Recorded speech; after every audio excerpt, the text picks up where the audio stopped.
President Obama's Theology, the theology of President Obama's Christian theocracy, Part 11, the Doctrine of God in Black Liberation Theology. Well, I think by now you're beginning to understand the underpinning principles of liberation theology, especially in the form held by President Obama, Black liberation theology. It is the driving force between his desire to right the wrongs in America and his desire to bring God's kingdom here to earth, as he said in his national prayer breakfast.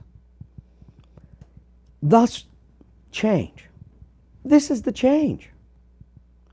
It's a change that affects us on every level: political, social, cultural, religious. It is a change to do away with white, racist injustices that are identified by a Republican system of government.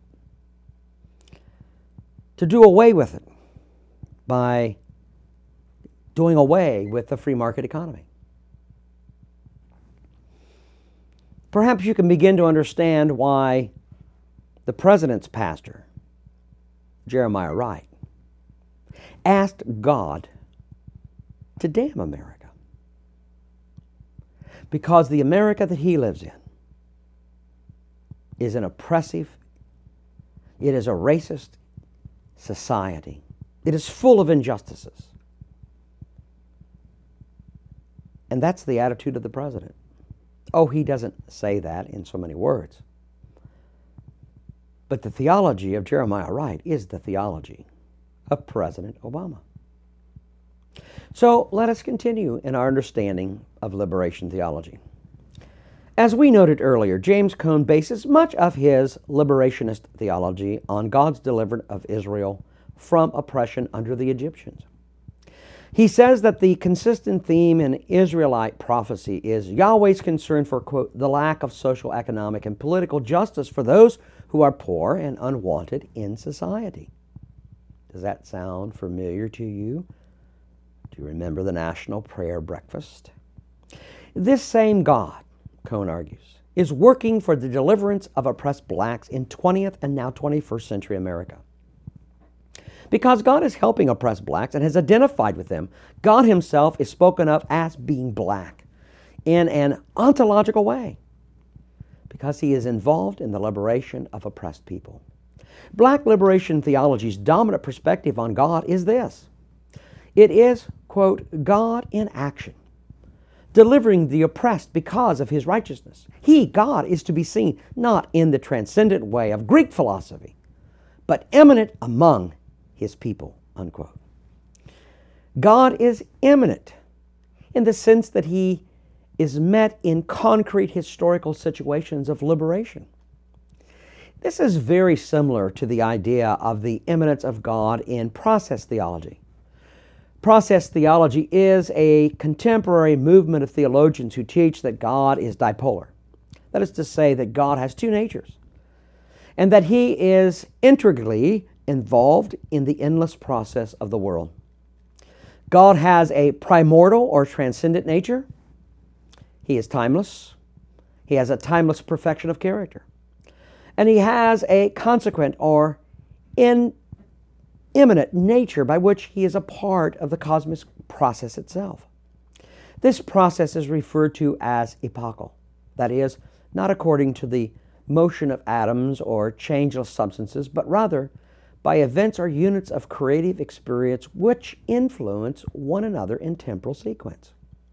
The method of process theology is more philosophically than biblically or confessionally based, though many of its proponents use process thought as a contemporary way of expressing traditional Christian teachings or seek to relate biblical themes to process concepts. The emphasis in this system of theology is found in the sciences as they relate to our developing theological formulation.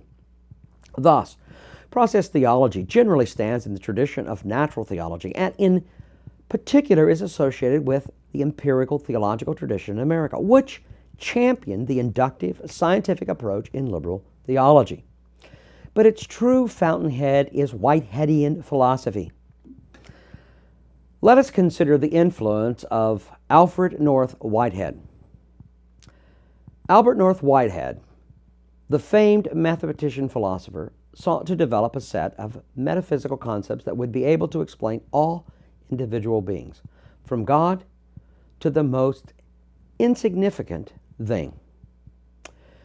Through philosophical speculation and interaction with science, he developed this notable model of the basic unit of reality, which he called the actual occasion or the actual entity.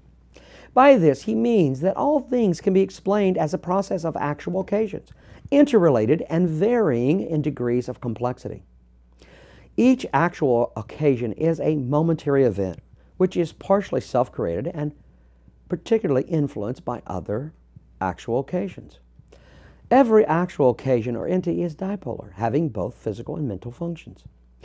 The eternal objects are the abstract possibilities of the universe, and the actual entities are distinct from each other according to the way that they realize or actualize these possibilities.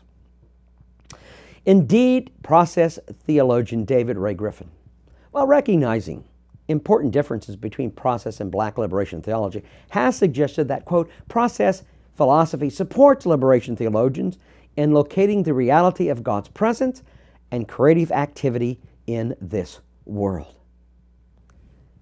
Now you begin to understand how black liberation theology understands God. God is immanent among the processes of change. Change is God doing His will. Actual involvement. It is the very essence and nature of what is God, what is Christian, what is Jesus. This is the theology that drives our president. This is his theocracy. These activities is the very essence of God. That's how he knows the will of God. It is the will and the action and the interrelativeness of the process of change in the liberation of the oppressed and the poor.